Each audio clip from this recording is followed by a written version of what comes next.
सबसे पहले हरियाणा के एएसआई संदीप लाठर के मामले में तो उनका पोस्टमार्टम हो रहा है और रोहतक पीजीआई में एएसआई संदीप का पोस्टमार्टम चल रहा है। तब पोस्टमार्टम के बाद जींद बेदा से जुलाना में अंतिम संस्कार होगा और एडीजीपी की पत्नी पर एफआईआर दर्ज होने के बाद परिवार राजी हुआ है। आईएएस अमनीत पी कुमार के खिलाफ एफआईआर दर्ज की गई। अमनीत के भाई पर भी मामला दर्ज किया गया और वो आम आदमी पार्टी के विधायक हैं अमित रतन, जिन पर एफआईआर दर्ज की गई है। एफआईआर में बता दें कि एडीजीपी पूरन कुमार के गनमैन का भी नाम दर्ज है और संदीप की पत्नी संतोष की शिकायत पर एफआईआर दर्ज की गई है। एएसआई संदीप लाठर ने गोली मारकर आत्महत्या की थी और उन्होंने अपनी जान देने से पहले एक वीडियो बनाया और 3 पेजों का सुसाइड नोट भी लिखा गया, जिसमें उन्होंने जिक्र किया कि एडीजीपी उनका परिवार भ्रष्टाचार में लिप्त है और कुल मिलाकर उन्होंने सवाल उठाए और कहा कि वो अपनी जान देने जा रहे हैं। तो उसके बाद परिवार लगातार यही कह रहा है कि इंसाफ चाहिए, उसके बाद ही पोस्टमार्टम होगा, उसके बाद ही अंतिम संस्कार होगा। तो सहमति बन गई है और आईएएस अमनीत और एमएलए भाई पर एफआईआर दर्ज हुई है, जिसके बाद बाकी की कार्रवाई चल रही है। तो सीधा रुख करेंगे पीजीआई रोहतक से। मेरे सहयोगी प्रदीप धनखड़ हमारे साथ लाइव मौजूद हैं। प्रदीप, क्या कुछ इस समय की अपडेट है? और सबसे बड़ा सवाल है आईएएस अमनीत और उनके भाई पर जो एफआईआर दर्ज हुई, इसके बाद क्या उनका कोई रिएक्शन सामने आया? जी बिल्कुल, अभी भी एएसआई संदीप कुमार के शव का पोस्टमार्टम पीजीआई में चल रहा है। पीजीआई के बाहर ही हम मौजूद हैं। यहाँ पर उनके परिजन हैं, उनके गांव वाले हैं, उनके ननिहाल वाले कुछ लोग यहाँ पर एकत्रित हुए हैं। सभी इंतजार कर रहे हैं कि कब पोस्टमार्टम खत्म हो और संदीप के शव का जो है अंतिम संस्कार किया जा सके। जुलाना में ही आज उनके शव का अंतिम संस्कार किया जाएगा। परिजनों से हमारी बातचीत हुई है, उनके ममेरे भाई संजय से। उनका साफ तौर पर कहना है कि पुलिस और प्रशासन सही ढंग से काम कर रहा है और जो संदीप ने सुसाइड करने से पहले सुसाइड नोट लिखा था और जो वीडियो जारी की थी, उसी के आधार पर पूरी कार्रवाई की गई है, उसी के आधार पर एफआईआर दर्ज की गई है। आईएएस अमनीत कौर पर भी एफआईआर दर्ज हुई हो। इतना ही नहीं, वाई पूर्ण सिंह आईपीएस उनके साले जो विधायक हैं, उनके भी नाम एफआईआर में शामिल किए गए हैं। फिलहाल जो परिजन हैं, जब उनकी मांगे मान ली गई हैं, उनके परिवार के एक सदस्य को सरकारी नौकरी देने की बात भी कही गई है, उसी के बाद जो है पोस्टमार्टम के लिए तैयार हुए हैं। इतना ही नहीं, केंद्रीय आवासन एवं शहरी कार्य मंत्री मनोहर लाल खट्टर,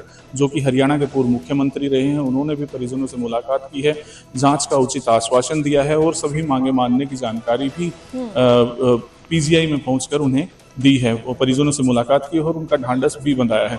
इतना ही नहीं, केंद्रीय जो मंत्री हैं मनोहर लाल खट्टर, उन्होंने साफ तौर पर आश्वासन दिया है कि जो बच्चे हैं एएसआई के संदीप के, उनकी पढ़ाई लिखाई और उनके गुजर बसर का पूरी व्यवस्था सरकार करेगी और सारी चीजें देखने का काम करेगी।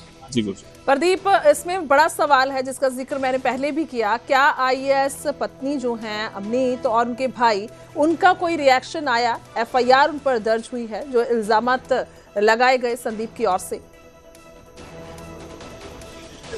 जी, दरअसल अभी फिलहाल किसी तरह का कोई बयान ऑफिशियल तौर पर सामने नहीं आया है। एफआईआर भले ही पुलिस ने दर्ज कर लिया क्योंकि भ्रष्टाचार के आरोप लगाए थे एडीजीपी वाई पूर्ण सिंह और उनके परिवार के अन्य सदस्यों पर। संदीप ने मौत से पहले, अपनी खुदकुशी करने से पहले, एक सुसाइड नोट भी लिखा था और वीडियो भी जारी किया था। उसी के बाद एफआईआर दर्ज हुई है, लेकिन उनके परिवार के किसी अन्य सदस्य का कोई बयान फिलहाल सामने नहीं आया है। ठीक है, आपका रुख करेंगे। बहुत बहुत फिलहाल शुक्रिया। और कुल मिला के बड़ा मामला और इस पे सबकी नजरें टिकी हुई हैं। खास तौर पर अगर बात की जाए तो 2 सुसाइड किए गए। पहला सुसाइड किया एडीजीपी ने और उनकी तरफ से सुसाइड नोट लिखा गया, बड़ा सुसाइड नोट लिखा गया। और इसके अलावा परिवार ने जो इल्जाम लगाए, परिवार की ओर से जो मांग की गई, तो दूसरी तरफ एएसआई संदीप का सुसाइड। उधर एएसआई संदीप लाठर के परिवार से मिले हैं मनोहर लाल। रोहतक पीजीआई पहुंचकर परिवार से मुलाकात की गई। मनोहर लाल ने परिजनों को जांच का भरोसा दिया है। रोहतक पीजीआई में बता दें कि एएसआई का पोस्टमार्टम हो रहा है, परिवार को हर संभव मदद दी जाएगी, ये मनोहर लाल ने कहा है, जो समय मंत्री हैं। और सेंटर तो एएसआई संदीप की पत्नी को नौकरी दी जाएगी। उन्होंने कहा बच्चों की पढ़ाई का खर्च सरकार उठाएगी।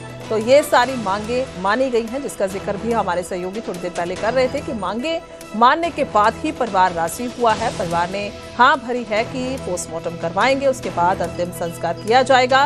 तो अभी की बात की जाए तो मनोहर लाल परिवार से मिले। सबसे पहले तो ये जो घटनाएं हुई हैं वो मैं दोनों घटनाओं की एक साथ बात करता हूँ तो बड़ी दुर्भाग्यपूर्ण घटनाएं हैं और इन घटनाओं को नहीं होना चाहिए था, लेकिन अब जो हुई है आज की स्थिति इन चीजों को संभालने की है। दुर्भाग्य से जो पहली घटना हुई उसमें कुछ राजनीतिक लोगों ने उसको एक राजनीतिक रंगत देने की बात की और बिरादरी के नाते से की बात का विलंब की, जो उचित नहीं था। अब ये दूसरी घटना हुई है, मैं तो यही अपील करूंगा दोनों परिवारों से भी और समाज के सब अग्रणी लोगों से भी इन विषयों को बिरादरी का विषय न बनाए, जाति का विषय न बनाए और न ही इसमें से कोई राजनीति करेंगे इसके अंदर आने दें। एक सामाजिक बुराई वो जरूर केंद्र बिंदु विषय है इस दोनों घटनाओं के बीच में है। अब उसके नाते से एक जो कानून की व्यवस्था है, जांच की विषय है, उस जांच के नाते से चीजें निकल करके आएंगी और न्याय की बात हम करेंगे। ये बात हमने दोनों परिवारों को कही है। तो एसआई की आत्महत्या का ये सारा मामला और इस मामले में लगातार नजरें टिकी हुई हैं, क्योंकि इल्जामात लगाए गए सीधे एडीजीपी पर। एडीजीपी ने भी सुसाइड किया और उसमें उन्होंने लिखा कि दलित होने की वजह से उन पर लगातार इस तरीके उन्हें प्रताड़ित किया गया, जिसकी वजह से वो अपनी जान दे रहे हैं। दूसरी तरफ बात की जाए एएसआई संदीप लाठर की, तो उन्होंने भी अपनी जान दे दी और उन्होंने ये कहा कि गिरफ्तारी की डर की वजह से ये एडीजीपी की ओर से सुसाइड किया गया।